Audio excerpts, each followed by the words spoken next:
17 de julio de 2023, calle Besolla, Pan Bendito. Una ventana del primer piso se abre a medianoche y lo que sale de ahí deja a un hombre muerto en la acera. Lo que nadie cuenta es que todo empezó un mes antes con un cigarrillo, que hubo una paliza grabada y difundida por TikTok, que alguien insultó a un abuelo muerto y con eso firmó una sentencia, que un patriarca fue a poner paz y le cerraron la puerta en la cara, que la única persona que habló en el juicio fue un repartidor que llegó al lugar equivocado con un pedido de comida. 27 años de condena, y el barrio exactamente igual que antes. Esto es la guerra de Carabanchel.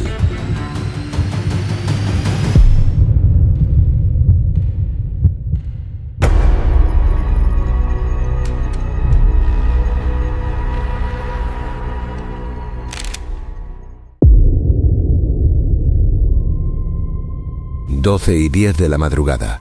5 hombres gritan un nombre desde la calle. 2 ventanas se abren en el primer piso. Lo que sale de ahí no es una respuesta. Son entre 10 y 15 disparos en cuestión de segundos. Uno de esos hombres cae dando la espalda al edificio. Esto ya había pasado antes en Pan Bendito y volverá a pasar. La pregunta es cómo se llega hasta aquí. Es el 17 de julio de 2023. El barrio es Pan Bendito, en el distrito de Carabanchel, en el sur de Madrid.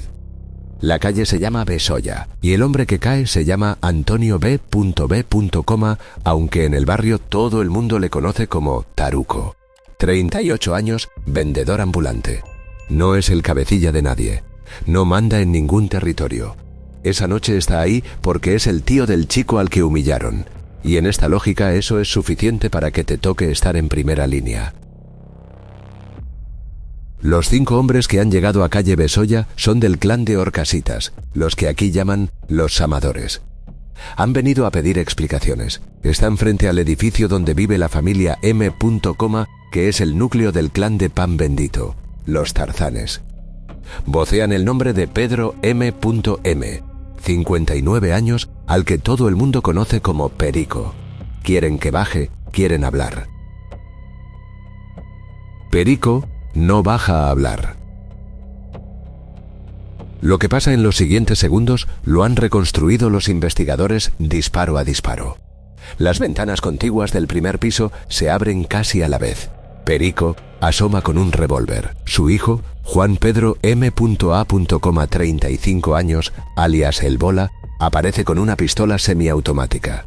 Sin advertencia, sin palabras. Abren fuego directo sobre el grupo.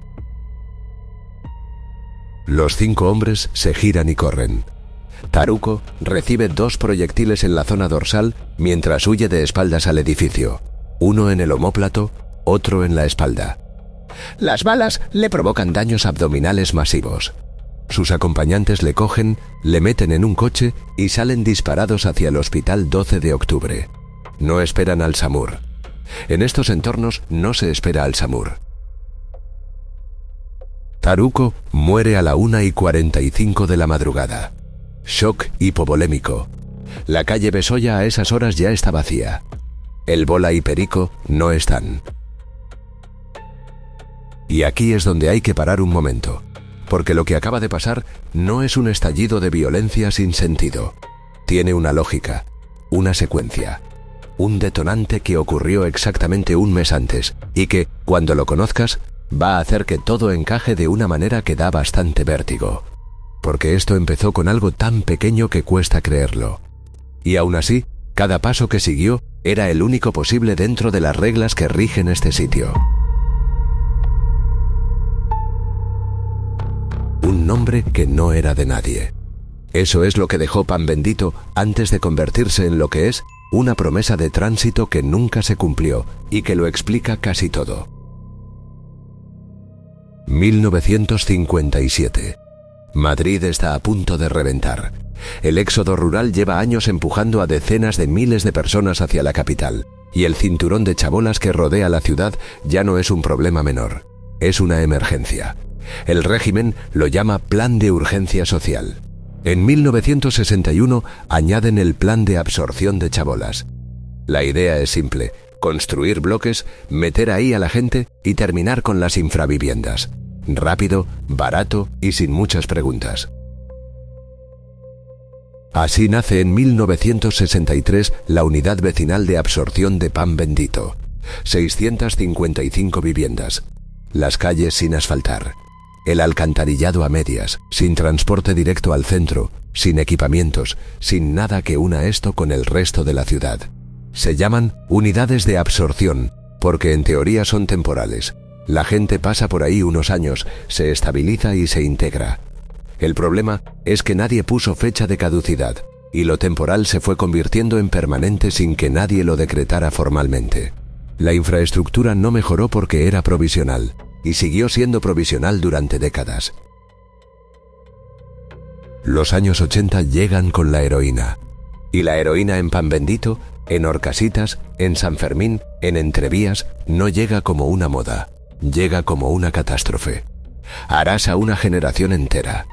Los jóvenes que crecieron en ese cemento sin terminar, sin salidas laborales reales, sin nada que hacer entre semana, encuentran en el caballo una salida que es también un callejón sin salida. La drogadicción dispara la delincuencia de supervivencia. Los robos se multiplican y el Estado sigue sin aparecer más que en forma de redadas. Las madres lo ven antes que nadie, literalmente.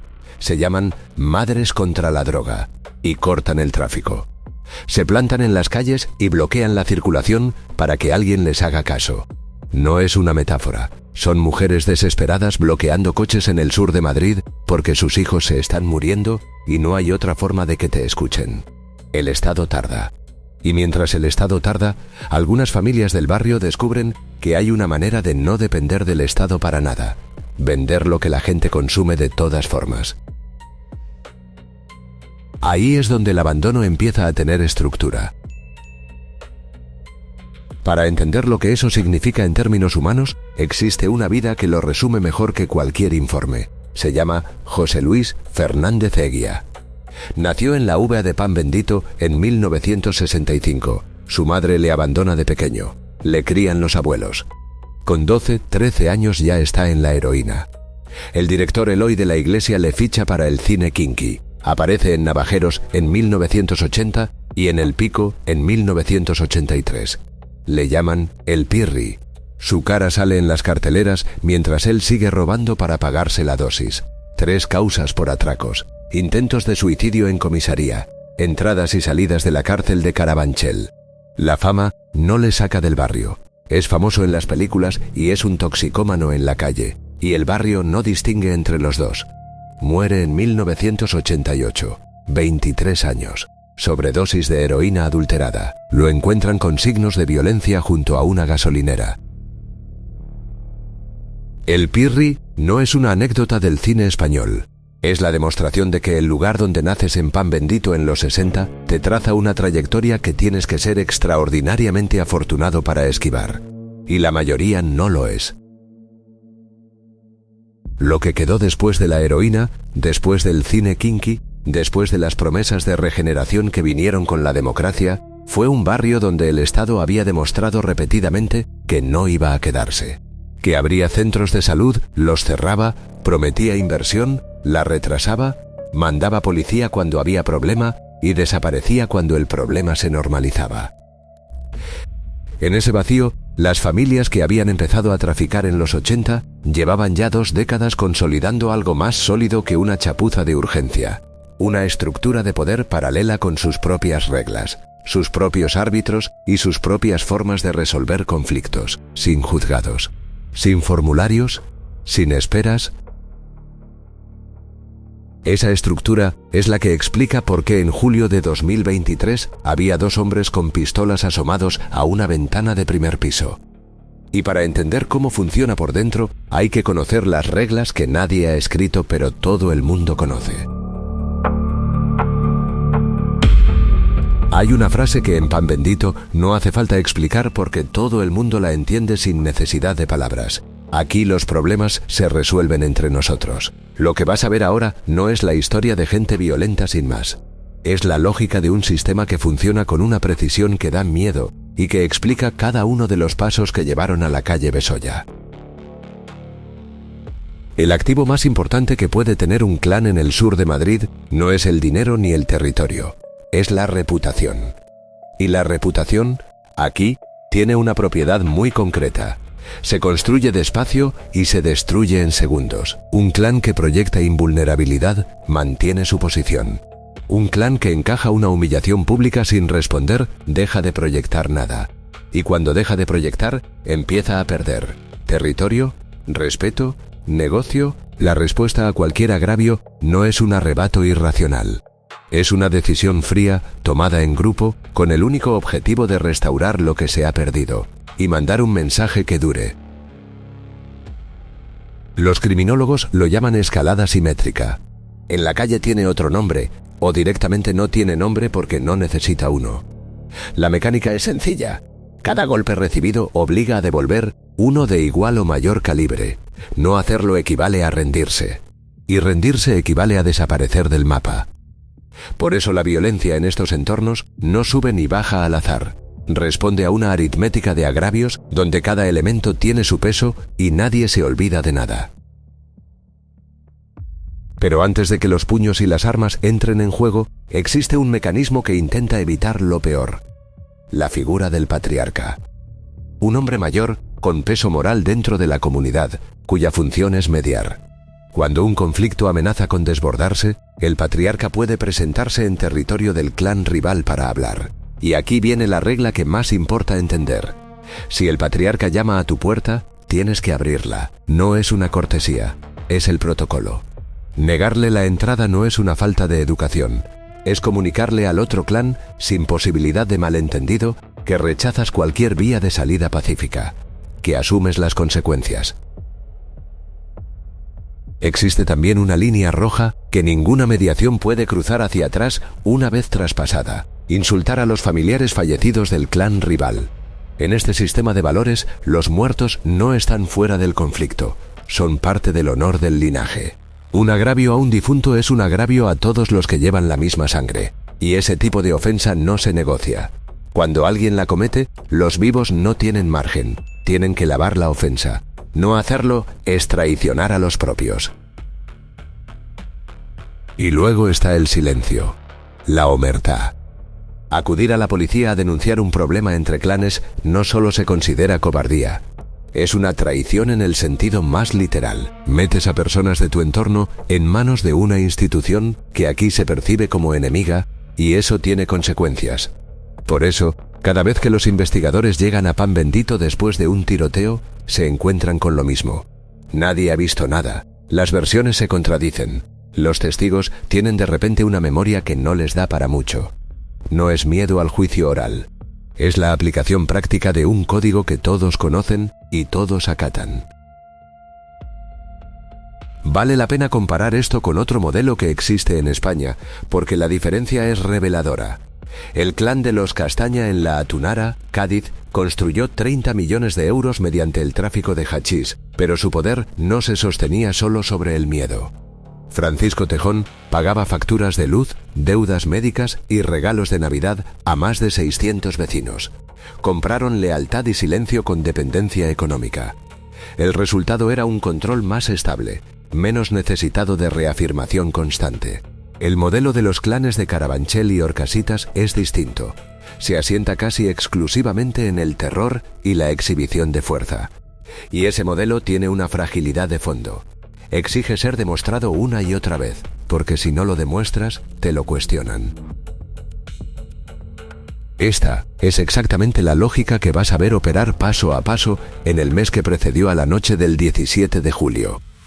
Un cigarrillo que no se doña una paliza que se graba, un insulto que no tiene vuelta atrás y una puerta que se cierra en la cara del hombre que venía a evitar lo peor. Cada uno de esos pasos tiene sentido dentro de este sistema, y cada uno de ellos hizo que el siguiente fuera inevitable. Un cigarrillo. Eso es todo lo que hace falta para que el bola pierda la guerra antes de empezarla. Lo que viene después ya no tiene freno. Junio de 2023. El bola. Juan Pedro M. A. 35 años. El hombre que controla el territorio y el negocio de estupefacientes en Pan Bendito se acerca a un grupo de jóvenes de Horcasitas y pide un cigarrillo. El menor del grupo se niega. Puede que no le diera la gana. Puede que fuera un gesto deliberado. Da igual. El resultado es que alguien le dice que no a el bola delante de sus propias narices, a las puertas de su propio local. Lo que ocurre a continuación destruye en cuestión de minutos lo que el bola ha tardado años en construir. Los 3 jóvenes de Horcasitas le dan una paliza pública, en su terreno, sin que él pueda hacer nada para evitarla. Y alguien lo graba. Ese vídeo viaja por Instagram y TikTok antes de que acabe el día. No es un rumor, no es un cotilleo que circula de boca en boca. Es la imagen exacta de el bola recibiendo golpes en la puerta de su local, reproducida por todo aquel que quiera verla. La humillación no queda en el barrio, se multiplica. Y la campaña de acoso digital que sigue, amenazas al menor, mensajes en redes, no restaura nada. Solo certifica que el bola ha perdido y que necesita recuperar lo que ya no tiene. Con las reglas que ya conoces, esto no es un incidente, es una deuda. Y una deuda de ese tamaño, en este sistema, solo se salda de una manera. Domingo 16 de julio. El centro comercial Parque Sur, en Leganés. Un encuentro que nadie ha planeado. El bola y el menor de Horcasitas se cruzan dentro del centro comercial. El bola no espera, saca un arma blanca e intenta asestar 2 puñaladas al joven. El chico los esquiva. El bola no le alcanza. Pero entonces hace algo que supera cualquier navaja. Le insulta al abuelo fallecido del clan de Horcasitas. No es un insulto dicho en el calor del momento y olvidado al minuto. Es el agravio máximo dentro de este código, el que contamina el honor de todo el linaje, el que convierte a cada miembro vivo de esa familia en alguien obligado a responder. Recuerda lo del acto anterior. Cuando alguien cruza esa línea, la mediación ya no tiene nada que hacer. La ofensa a los muertos no se negocia. Esa misma tarde-noche, el clan de Horcasitas hace lo único que les queda antes de que la situación se convierta en una masacre. Activan al patriarca. Un hombre mayor, con autoridad moral, que se presenta en Pan Bendito para hablar con la familia M, para abrir una vía de salida. Para evitar lo que los 2 clanes ya saben que viene. Perico le cierra la puerta en la cara. Pedro M., 59 años, padre de el bola, se niega a recibirle. Con ese gesto no está siendo brusco. Está comunicando, con toda la precisión que permite el protocolo, que la familia M no quiere ninguna tregua, que asumen lo que viene. Y alguien en el entorno lo sabe. Alguien que conoce los 2 lados lo suficiente como para entender que lo que viene a continuación va a ser muy grave. Esa persona llama a la policía antes de que el clan de Horcasitas se ponga en marcha hacia Pan Bendito. No para delatar, para que haya alguien que pueda interrumpirlo. La llamada no llega a tiempo. A las 12:10 de la madrugada del 17 de julio, 5 hombres de Horcasitas están en la calle Besoya gritando el nombre de Perico. Ya sabes lo que pasa después. Ahora sabes también por qué cada uno de los que estaba ahí esa noche llegó hasta ese punto sin haberse desviado ni un milímetro de lo que su lógica le exigía. El bola y Perico dispararon y desaparecieron. El BMW X5 con el que se marcharon tardó 6 meses en aparecer. ¿Cómo los encontraron y qué dejaron atrás que no pudieron limpiar? Viene ahora. La vivienda de la calle Besoya amaneció saqueada. Eso es lo que encontraron cuando volvieron a mirar. Y los 2 hombres que habían disparado desde esa ventana no estaban en ningún sitio que la policía pudiera alcanzar. Durante 6 meses, el grupo sexto de homicidios persiguió fantasmas. Quédate, porque lo que dejaron atrás, sin saberlo, iba a ser suficiente para hundirles.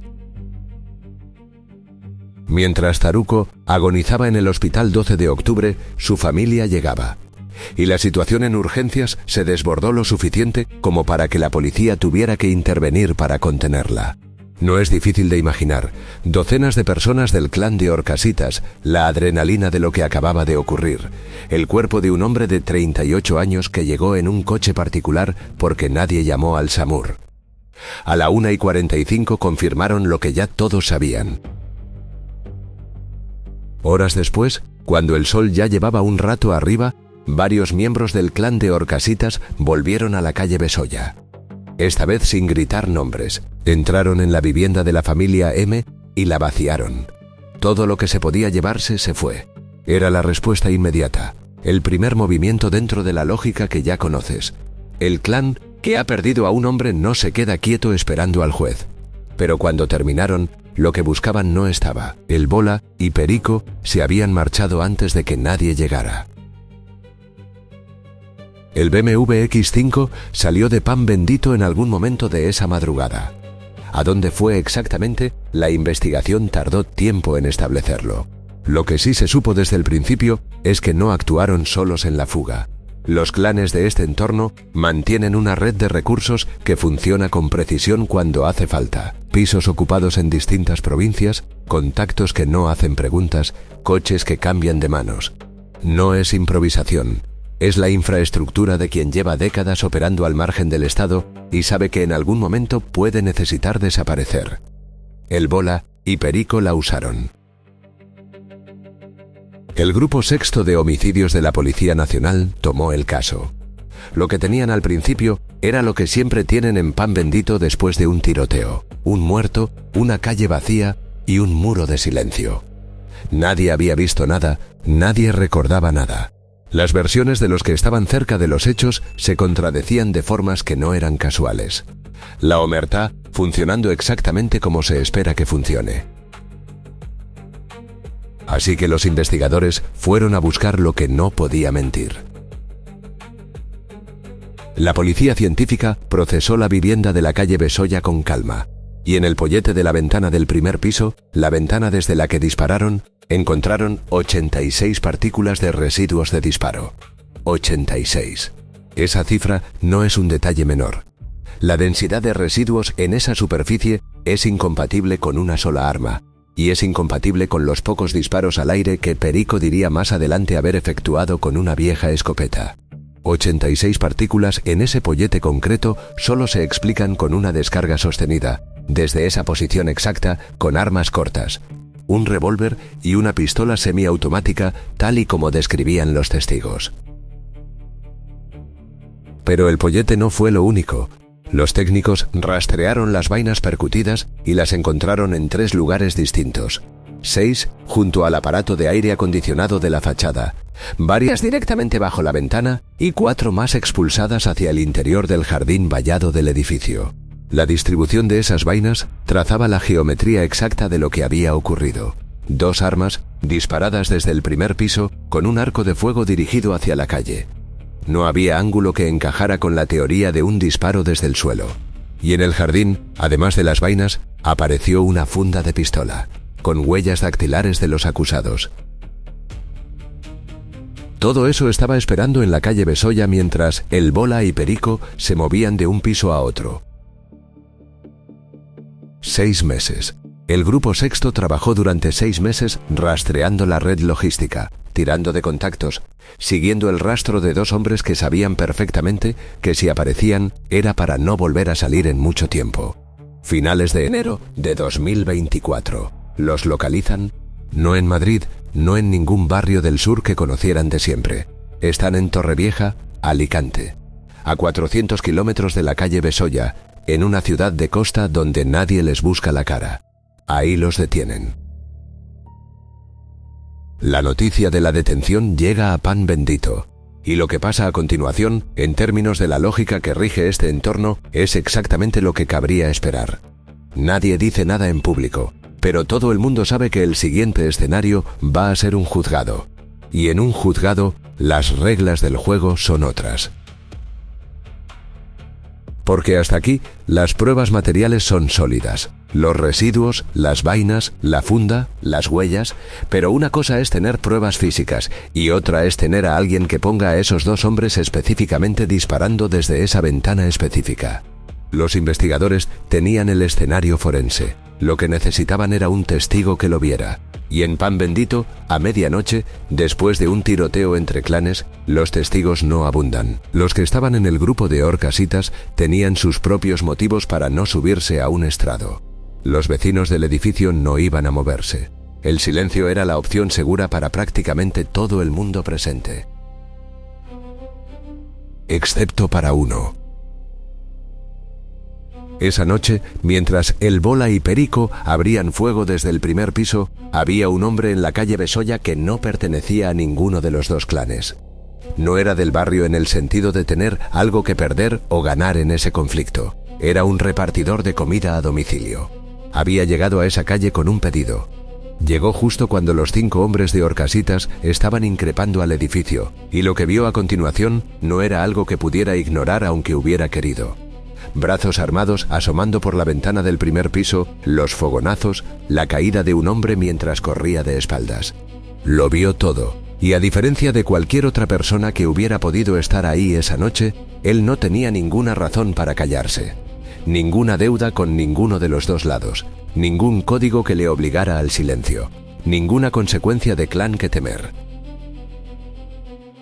Eso convirtió al repartidor en la pieza que la investigación no había esperado encontrar y que ninguna defensa iba a poder rebatir fácilmente.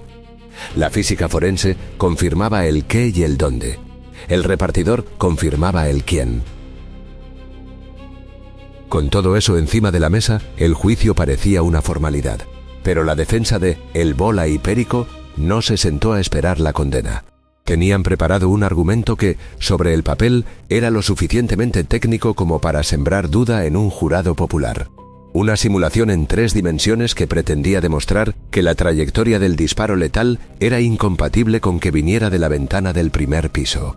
Si la bala entró por el omóplato y siguió una trayectoria ascendente, argumentaban, el disparo tenía que haber partido desde el nivel del suelo. Lo que significaría, si el jurado lo compraba, que Taruco no lo mató ninguno de los 2 hombres de la familia M. Lo mató alguien del propio clan de Horcasitas. Un error. Un fuego amigo. Era una hipótesis, y estaba a punto de enfrentarse a 86 partículas de pólvora, a un repartidor que lo había visto todo y a un jurado que iba a tener que decidir a quién creerle. Un repartidor de comida, de pie en el estrado de la Audiencia Provincial de Madrid, describiendo brazos armados asomando por una ventana del primer piso. Eso es lo que destruyó 2 años de preparación defensiva en cuestión de minutos. Si querés saber cómo suena una coartada cuando se rompe en tiempo real, quédate. Primavera de 2026. 3 años después de la noche de la calle Besolla, el Bola y Perico se sientan frente a un jurado popular en la Audiencia Provincial de Madrid.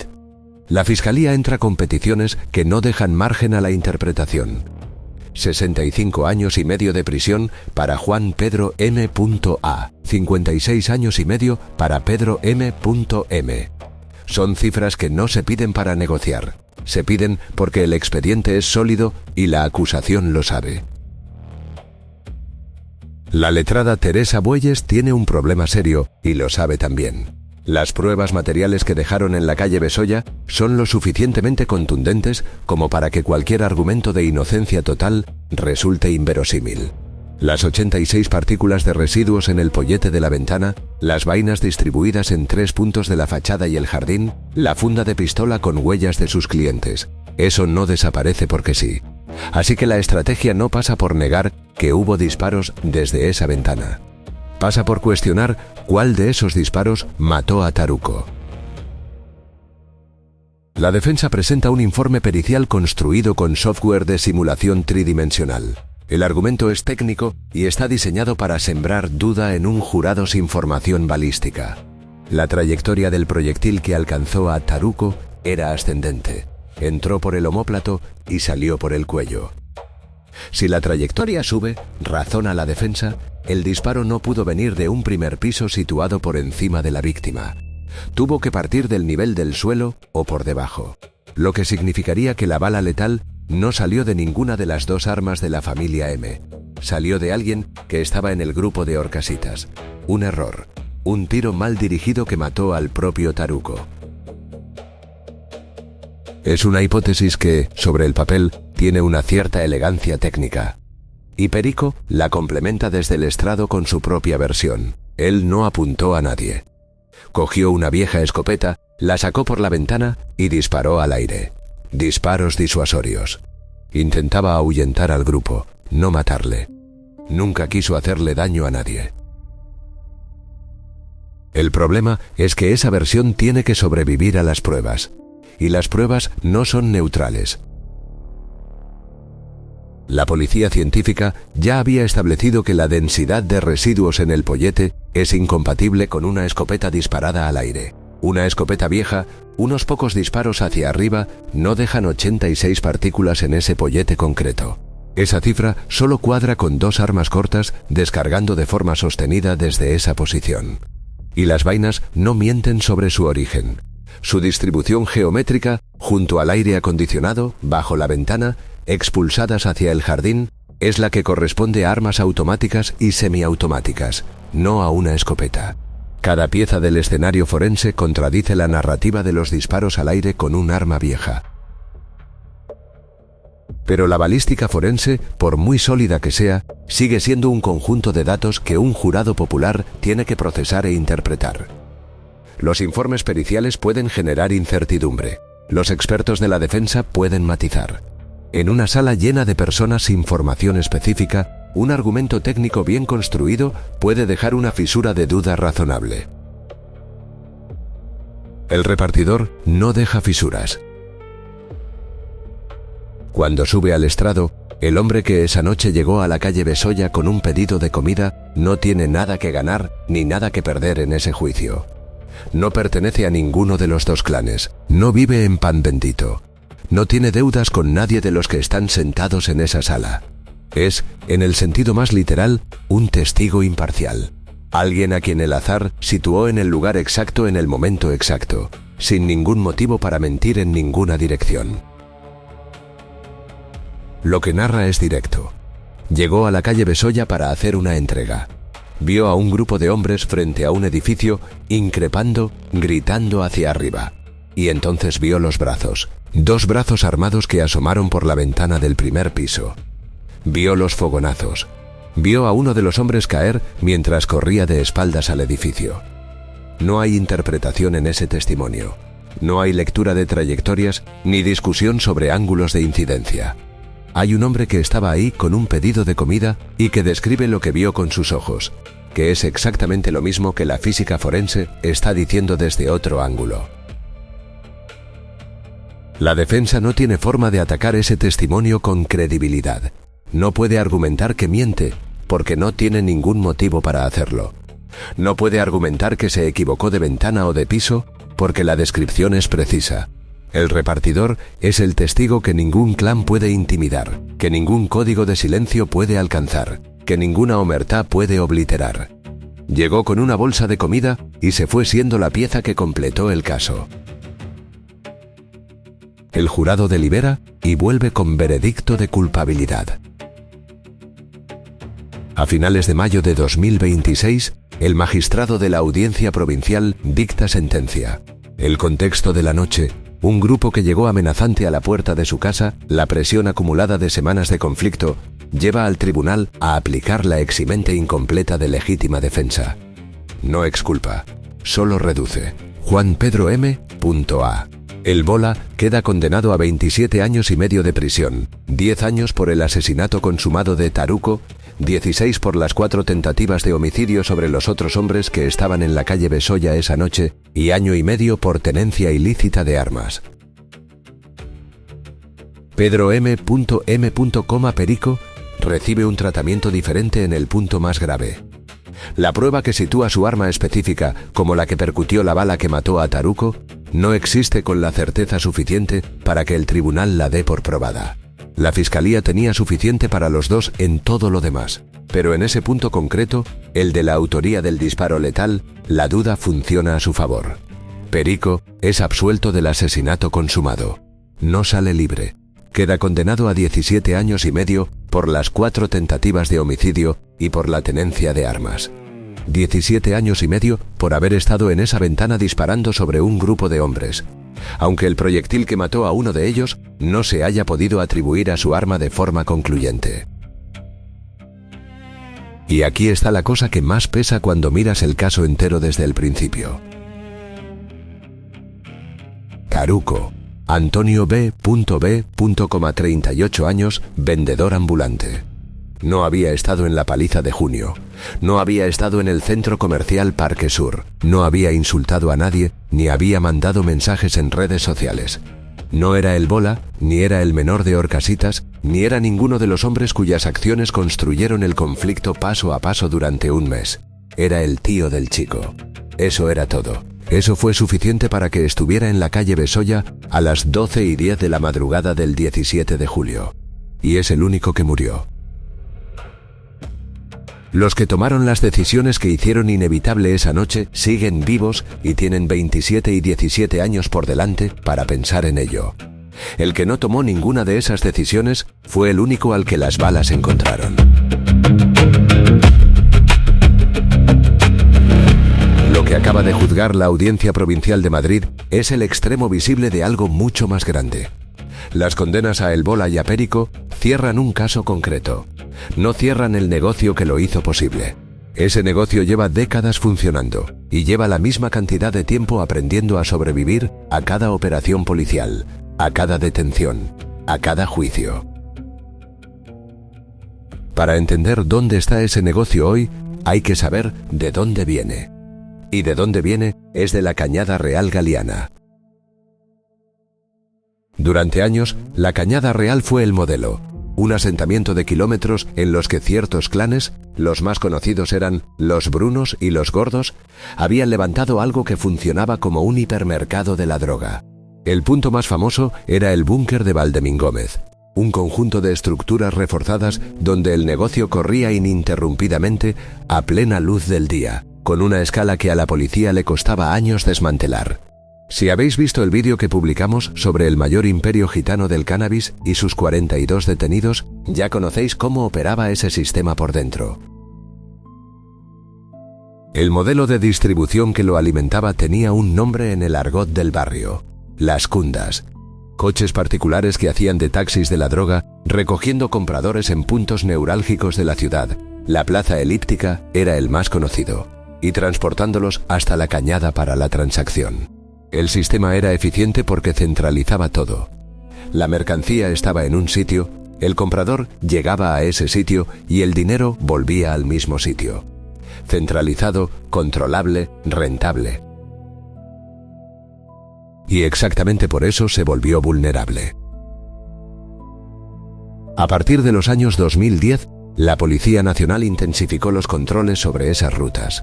Los puntos de recogida en la elíptica empezaron a quedar vigilados con una regularidad que hacía el negocio cada vez más arriesgado. Los conductores de las cundas empezaron a caer.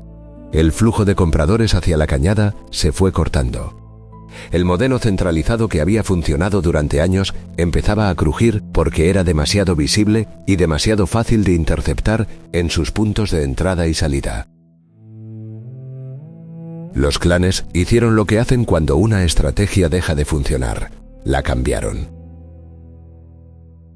La respuesta fue la dispersión. En lugar de llevar a los compradores hasta la droga, llevaron la droga hasta los compradores. En lugar de un hipermercado en las afueras, decenas de puntos de venta diseminados por el tejido residencial de la ciudad. El narcopiso. Una vivienda cualquiera, en un bloque cualquiera, en un barrio con vecinos legítimos a ambos lados del rellano, convertida en punto de distribución blindado. La arquitectura de estos pisos es el resultado de años de ajuste y experiencia. No se improvisan. Se diseñan para dos amenazas específicas y simultáneas.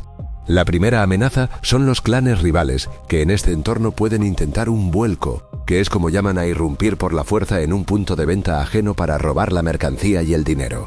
La segunda amenaza es la policía. El narcopiso tiene que resistir ambas el tiempo suficiente para que los que están dentro puedan reaccionar.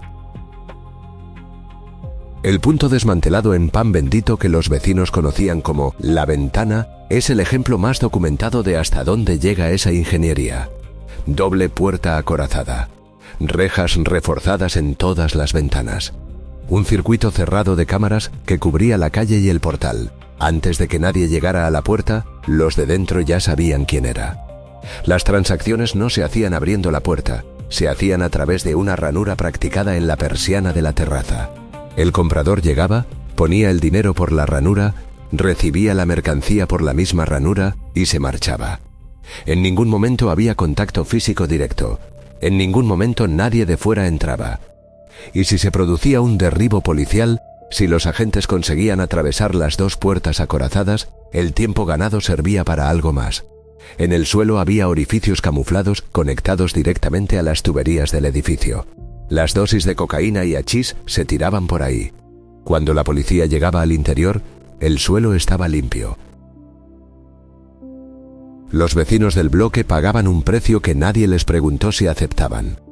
Suciedad constante en las zonas comunes, personas en situación de dependencia grave, toxicómanos, en el portal, en las escaleras, en la puerta. Amenazas a cualquiera que protestara o que mirara demasiado. El deterioro del edificio como efecto secundario del negocio que funcionaba en el tercero izquierda. Familias que llevan años atrapadas entre la omertá, denunciar tiene consecuencias, y la degradación progresiva de su propia casa. El narcopiso no solo trafica droga, coloniza el entorno físico y social de quienes viven alrededor y lo hace con una eficiencia que da miedo.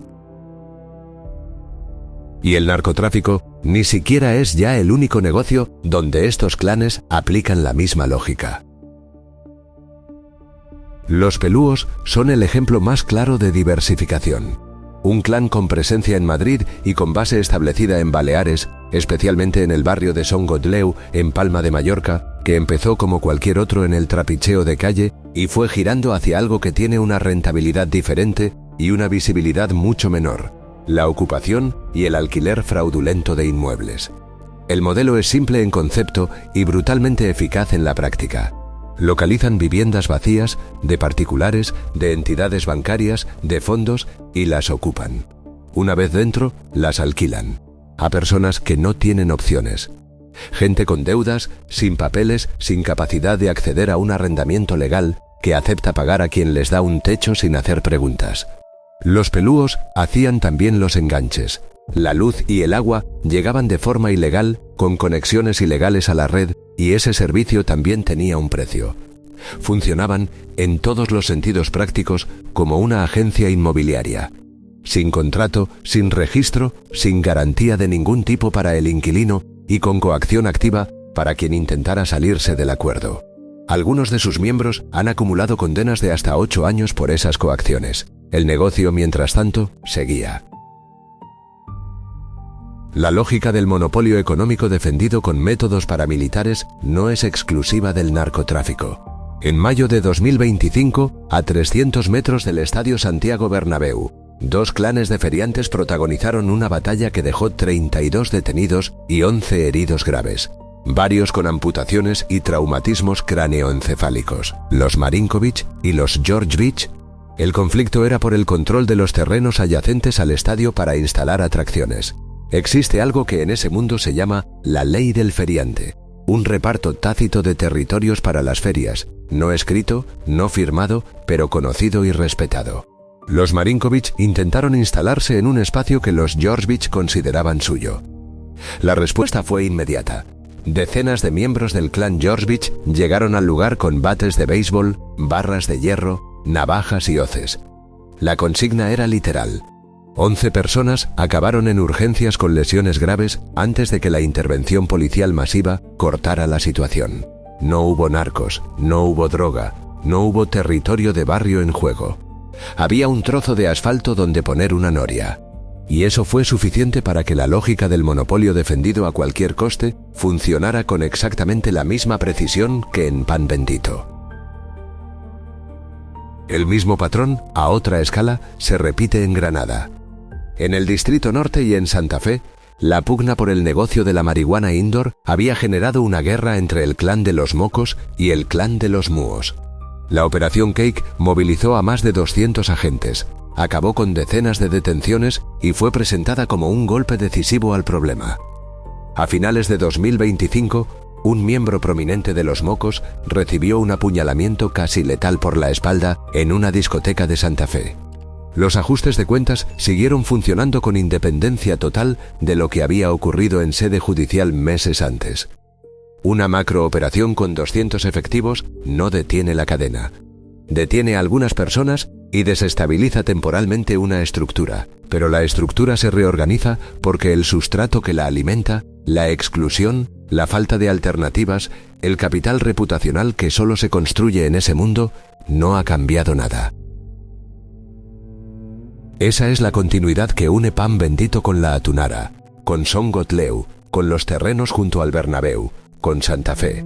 No es la misma organización, ni la misma mercancía, ni el mismo método. Es la misma respuesta a la misma ausencia. Donde el Estado no llena el espacio con instituciones que funcionen, con economía que circule, con alternativas que sean reales y no solo declaradas, ese espacio lo ocupa quien está dispuesto a defenderlo con lo que haga falta. Y lo que hace falta en este ecosistema es siempre lo mismo. El Bola tiene 27 años y medio por delante. Perico, 17. El narcopiso de La Ventana en Pan Bendito fue desmantelado. Los George Beach tienen 32 detenidos. La Operación Cake cerró su fase de detenciones. Cada una de esas victorias policiales y judiciales es real y tiene un coste enorme en recursos, años de investigación y vidas de personas que se juegan mucho para conseguirlas. Y al lado de cada una de esas victorias, el mapa tiene otro punto encendido, siempre otro punto encendido. Porque el plomo no es la causa, es la moneda de cambio de algo que lleva décadas sin resolverse. Y eso no se cierra con una sentencia.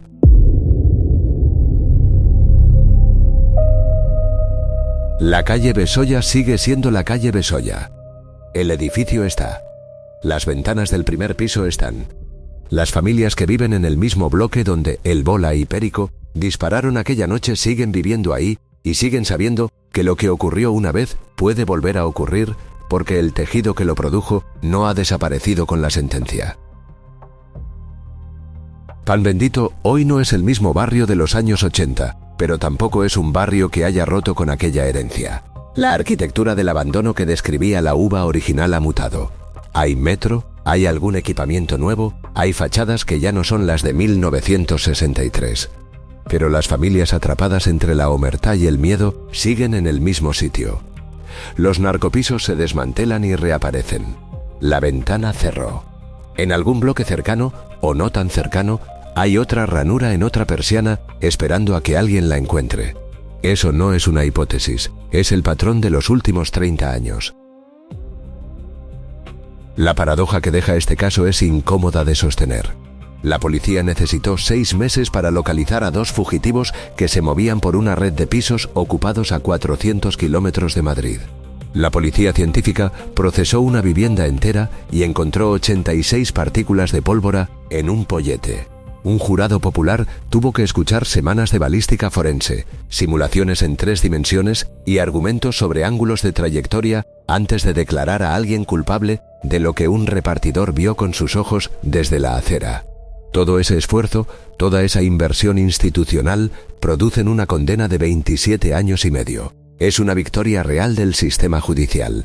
Y el ecosistema que produce a hombres como el Bola y Perico sigue exactamente igual que antes de que cualquiera de los dos entrara en una sala de la audiencia provincial. Y luego está el repartidor. El único testigo que habló fue alguien que no vivía en el barrio, que no conocía a ninguno de los 2 clanes, que estaba ahí por un pedido de comida. Eso solo significa una cosa, que entre todos los que pudieron ver algo aquella noche en la calle Besoya, no hubo ni una sola persona del entorno que estuviera dispuesta a contarlo, ni una. El silencio fue completo y uniforme. Lo rompió alguien de fuera porque era el único que podía permitirse hacerlo. Es el mejor retrato posible del estado real de las cosas en Pan Bendito, y no necesita más explicación. Si habéis llegado hasta aquí es porque este tipo de historias os importa de verdad. Y eso se nota en cada comentario y en cada vez que alguien comparte un vídeo. Este caso ha llevado meses de investigación y no es el único que tenemos encima de la mesa. Si queréis que siga habiendo contenido a este nivel, ya sabéis lo que toca. suscribirse al canal y darle a la campanita para no perderos nada.